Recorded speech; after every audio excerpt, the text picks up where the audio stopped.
Hello everyone, welcome to another video. In this video, I will show you if Etsy offsite ads are worth it or not.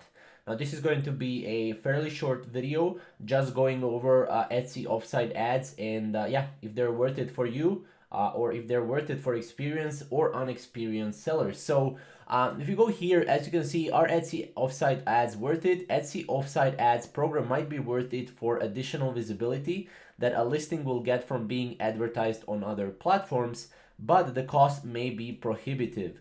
The cost of the ads needs to be treated as an additional expense and calculated in the cost of the item to determine a profit margin.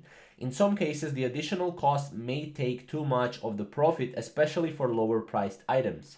So what I would kind of tell you here is Etsy offsite ads are definitely worth it, but if you're selling some more like higher ticket items, right? Like $100 plus, I would say $50 plus, right? I wouldn't really go into Etsy offsite ads if I'm just doing digital, if I'm selling digital products because again, digital products are a really lean way of making money, and you can use Pinterest, you can use SEO on Etsy, you can use Etsy Plus if you have SEO and obviously Pinterest already sorted out, and if you're an experienced seller, right?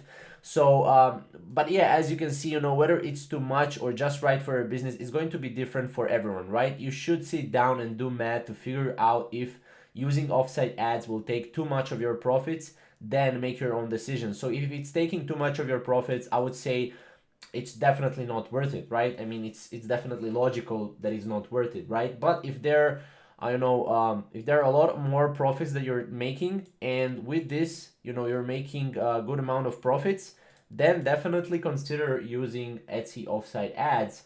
So yeah, that's pretty much my take on that. And yeah, thank you guys for watching, and we'll see you in the next video.